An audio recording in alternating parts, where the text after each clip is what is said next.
Cancer, two ways. New love coming in, like brand new love, new excitement, new slate is clean. Not thinking about the past, not past induced love. This is meeting new people, possibly, you know, the butterfly effect feeling. I shouldn't say butterfly effect because that was kind of a crazy movie, but the butterflies in your stomach feeling, new beginnings, new excitement, new friendships. Now, this could just be you getting out there, meeting people, talking to people, getting to know people. Doesn't necessarily mean that you've fallen for somebody right this moment. On the flip side of this, this could also be a new beginning between you and you and the other person you're thinking about. An ex, somebody you're split up with, somebody you're not communicating with. Could be a few different people. So the Ace of Cups, though, is very, you know, it's like running through the fields of dandelions kind of energy because it's just a newness. You know, it's like the bird is sitting here going, just, you can feel this overwhelming sense of happiness, glowing, whether it's new, whether it's, you know, past energy. All in all, I almost feel like it's just Cancers coming into December with that mentality of bring it on. Whatever it is, good or bad, indifferent, I'm going to find the happiness in it. I'm going to find the blessing in it regardless.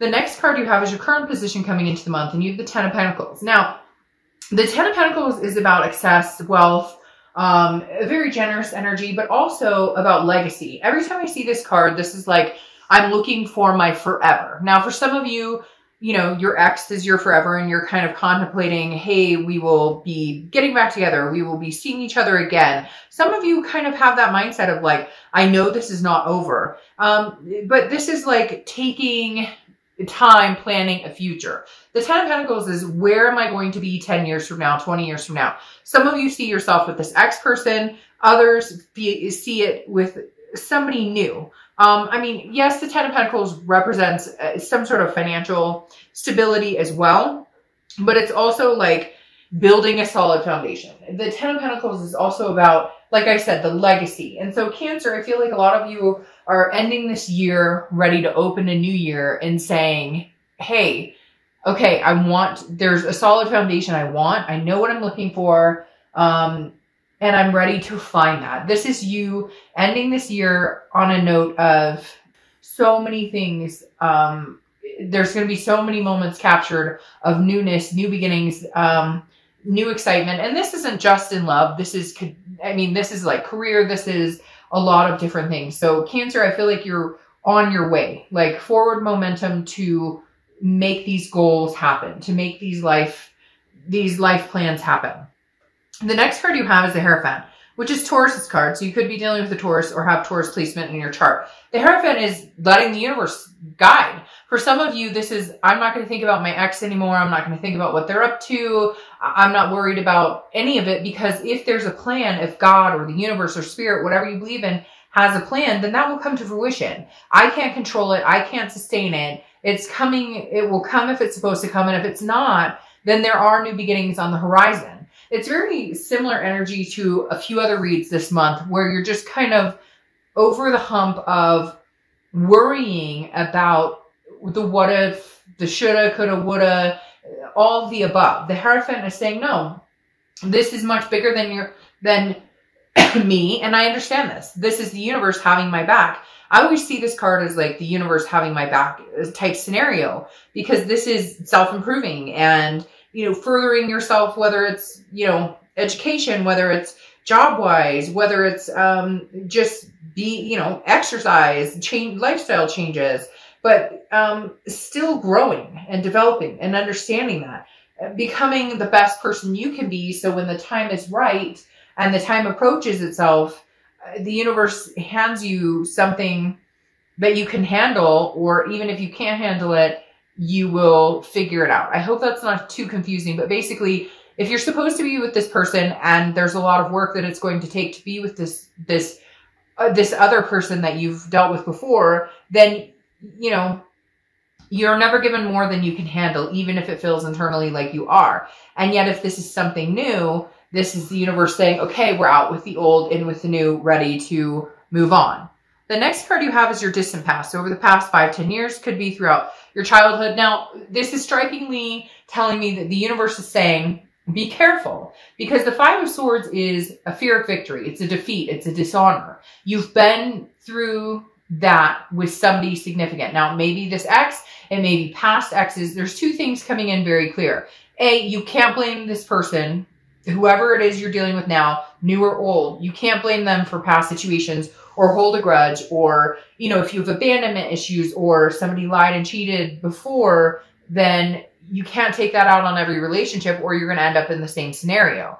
However, for some of you, this is the universe saying you've been through this situation with this past person, and you need to be very careful in how you maneuver these waters, because if they're not changed, and some people don't believe that, you know, a lot of people say once a liar, always a liar, or once a cheat, always a cheat. And if that's what you believe, then the universe is saying, well, be cautious here, because you're maneuvering to a person who treated you badly or poorly in the past. However, you've taken them back, and maybe numerous times, and you're going to, and I use this a lot. This month has been a lot of blessings, a lot about blessings with every read, and also about that, you know, first time shame on me, first time shame on you, second time shame on me. So the universe is like, be careful of these repetitive patterns. If this a leopard doesn't change his spots. So either you can see that they can sustain and change, and it can be this new beginning, and it can be that passion again, and they can show you a different side of themselves. Again, action speaking louder than words, then great. And if not, then let's not repeat ourselves. Let's move on to something that's a little bit better for us. The next card you have is your immediate past, over the past few weeks, past month or two, and you have the Wheel of Fortune. The Wheel of Fortune is unplanned changes. This is divine timing. This is the universe. Whoa. Sorry, I've been having a lot of interesting things happening, energies happening in my place the past few weeks. And it's happened in a few different videos. So I'm not sure what that was. But anyways, the whole point with the Wheel of Fortune popping up here is this is divine timing. You have no control over this. So this isn't something you can't make, you know, a relationship happen. You can't make somebody love you. They can't make you love them. You get my point. But at the same time, the Wheel of Fortune is saying this is timing. Like the past few weeks, past month or two, if you guys are separated and not speaking at all, and there's no communication, there was a much needed break here. And the universe is saying, look, maybe you need to learn how to miss them again. Maybe you need to understand if you have passion for them again, or vice versa. Cross watchers, this can be reversed. There's something here, the Wheel of Fortune is saying there were lessons that needed to be learned, or something you're still learning, but finally understood. It could be the aha moment of, they treated me like crud. I don't want to go back into this situation. I don't want to go back into this spirit victory. So I'm setting my sights on something new. However, I can't help thinking that the Ace of Cups is a new beginning between you guys. Like, this is the Wheel of Fortune coming in, and times are changing, and, you know, the air is moving, and maybe you guys are moving closer and closer to reconnecting again.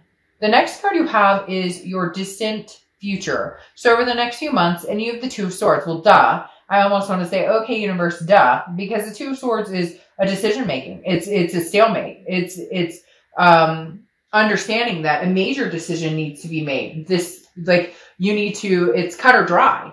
This situation is either going to come to an end, and you need to stick with that end. I feel like Cancer, you've ended it before, or they've ended it, or you guys have separated several times. And at some point, you've got to get through the indecision. You have got to figure out how to move forward. Either move forward with this person, or state that this is final and I will never move forward with this person. Because again, you continue on this cycle, and it's stagnation.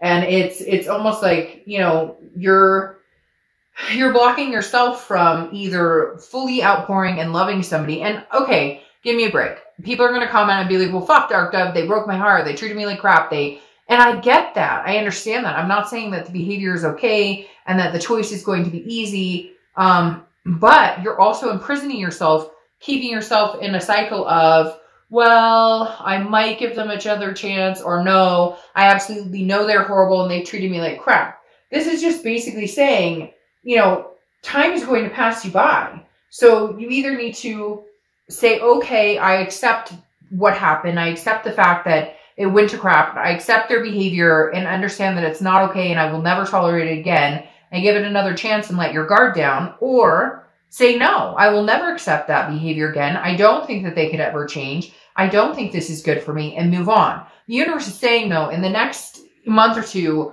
you're really not going to have a choice. You're going to need to make the decision. I feel like whoever you're dealing with, Cancer, may not be speaking to you. There may be no communication, but they're still in their head assuming that this is going to happen, or assuming that if they give you enough time, or if they're patient enough and they just kind of stay away from you for a while, you'll miss them enough to take them back.